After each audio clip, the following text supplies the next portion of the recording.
All right, we are on. Hi, Stephanie. Hello. It is the month of May, and I have started this mouth breathing awareness campaign that I've been doing.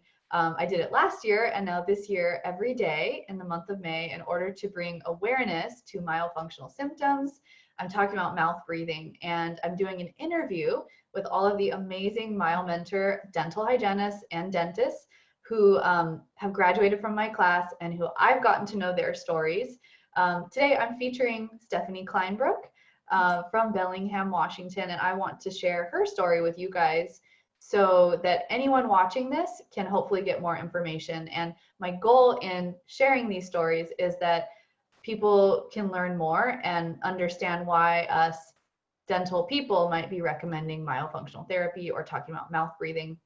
It's just not really a mainstream thing. So that's why I'm here, trying to spread awareness. And yeah, let's get into your story, Stephanie. So maybe we can talk about in the beginning, like kind of how you got started on this path or what led you to all of these things, because I know it's kind of an interesting story. Yeah. So it kind of tentatively started with my younger daughter. When she was born, her midwife mentioned that she was tongue-tied, and we kind of were waiting to see how it worked with breastfeeding.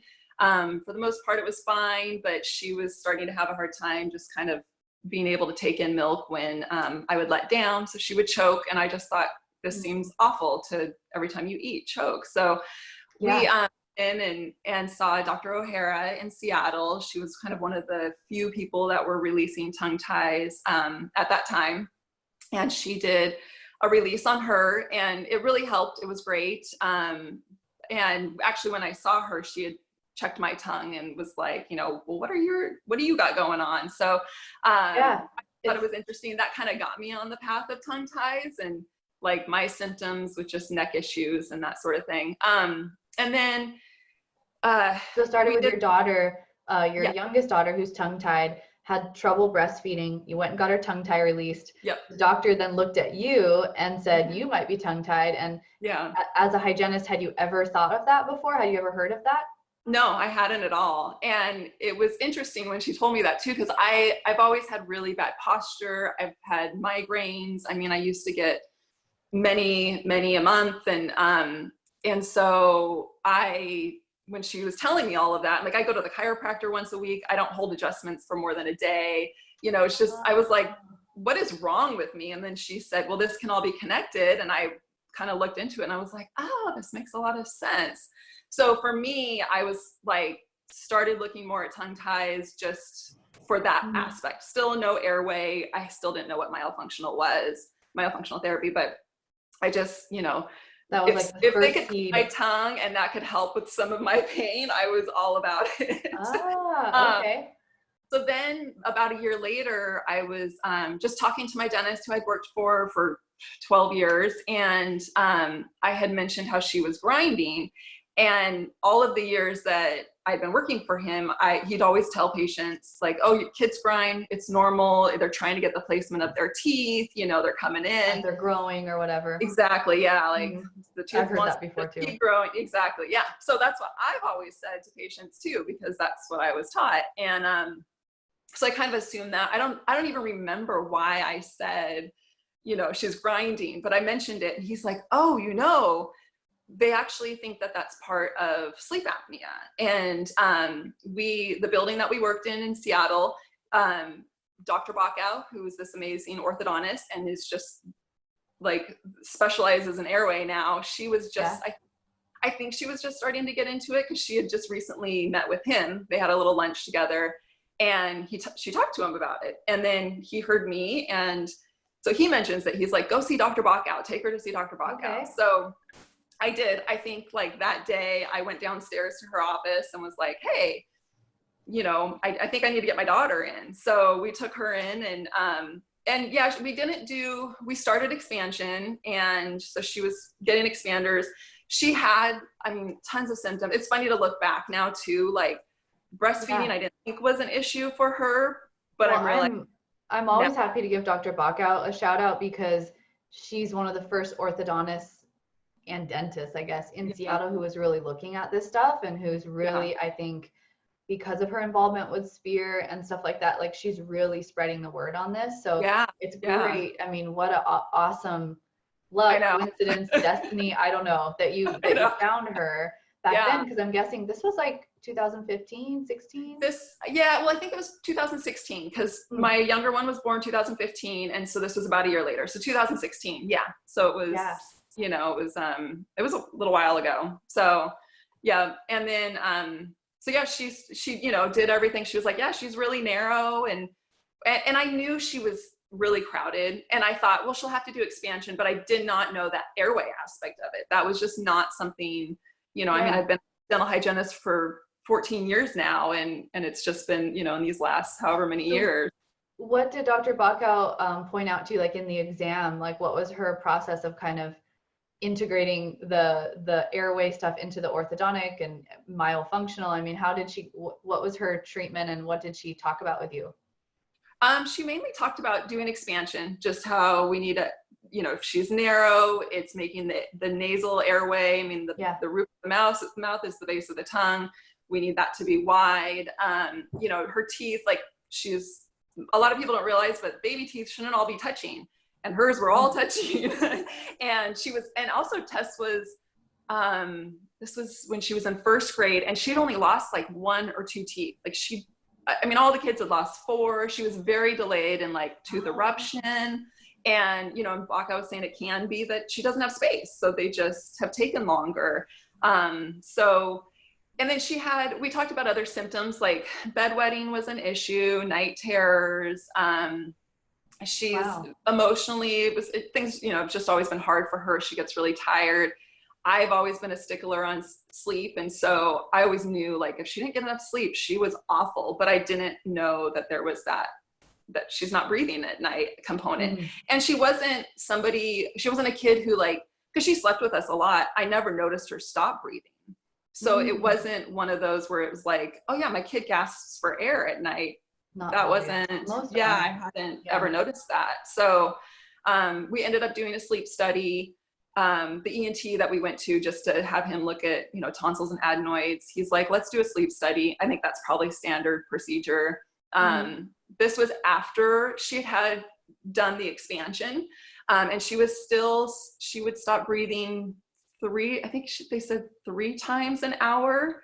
Okay, that's a lot for a kid. Yeah. So we just, you know, I mean, we've kind of just been working through all that. She does need to have her tongue tie released. That's been a process. You know, she knows a little too much because her mom's a dental hygienist and she's a little scared to do it.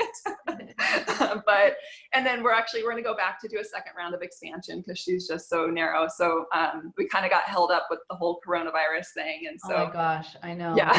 Well, so talk about kind of how you got into the myofunctional part, because we missed that part of the story. So just talk about my kids.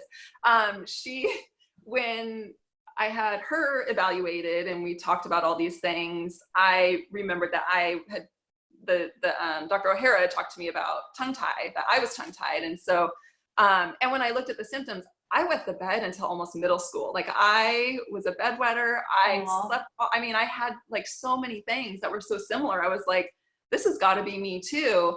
So I mentioned it to Backow and she did an evaluation with me. And she had just said, you know, if you want to do these things, if you're going to do a tongue tie release, you should do myofunctional therapy. And then she gets the first time you had ever heard of the word myofunctional therapy? It was, yeah. I had no idea what they were talking about. Yeah. So she gave me your name. She's like, oh, you know, you got to talk to Sarah. She could do it for you. She's great. You know, she's a dental hygienist. And I was like, oh, this is perfect. And so, you know, I contacted you and we talked and you're like, you could do this. So kind of, and then just going down this rabbit hole of airway and my children and seeing other kids, I'm like, this is what I want to do. I want to help other kids breathe, you know? I always think too, I mean, yeah, I could have said, okay, yeah, let's work together. I'll take your money and do the therapy for you. But I always feel like your money is best spent. Like if you're a professional, I'd rather have you spend your money on getting the education to learn, you know, not just like teach someone or give someone fish or whatever that story is, you know, don't give someone fish, teach them how to fish, and you know, it's way better. So kind of what I thought when we met for the first time, and I thought, okay, well, you're a hygienist and you're super knowledgeable about a lot of this stuff. And so why don't you just go get training? Yeah. And I'm glad you did, because I love it. I'm so passionate about it. And I think I drive my family crazy because I'm constantly talking about it or read some new article. And yeah, we all do. Yeah. Good. Yeah. So where's the latest with your, like, where are you with your stuff, like your tongue tie? I mean, is that the Corona stuff kind of stopped that process? Yeah, as a mom, I'm like, so everything's about my kids. So I've just been trying to like get them, taken care of. I need to do my tongue tie. I need to sit down and like schedule it and do it. Do the exercises. Yeah, do the exercises, make the commitment to do it. I really want to. I mean, even this morning I popped 3 Advil because I had a horrible migraine when I woke up. And so I definitely want to get it done. But then also with the coronavirus, that kind of slows the process down. So, no, I need to do that. I don't need any real expansion or anything. I mean, we're looking at that with my husband. He's pretty narrow. And working with Tess again through this next round. And then, I'm going to have to get my younger one in also. She's, got the big gummy smile and oh gosh. But I think this is so good for people. Yeah, it's good for people to hear it. And I think it was Erica talking about this too, or I don't know, so many people.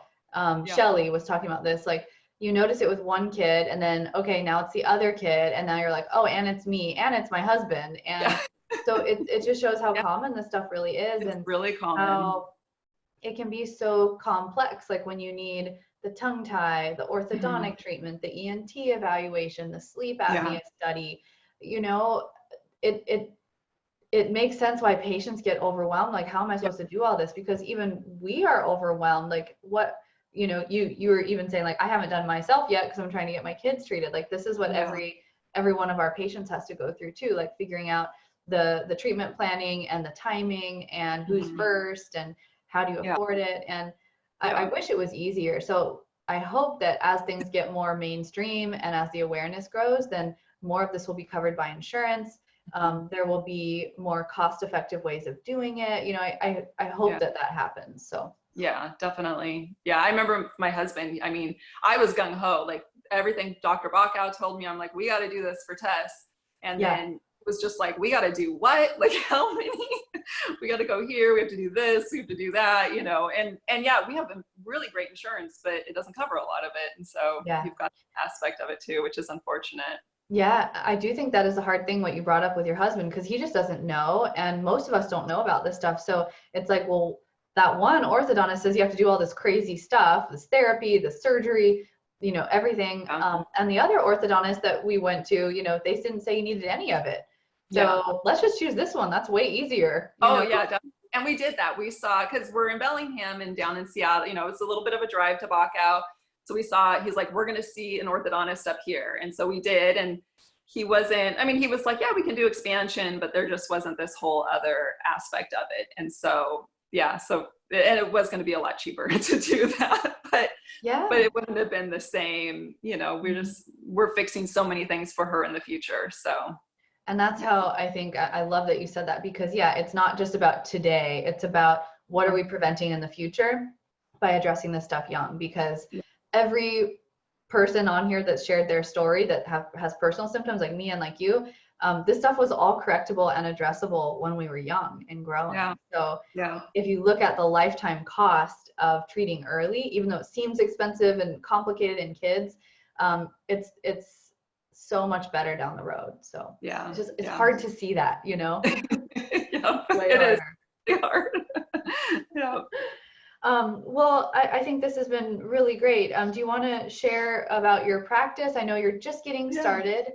Just getting started. Yeah, I'm, working up here in Bellingham. I was supposed to start in Seattle at Dr. Christian's office in April, and then of course, the coronavirus.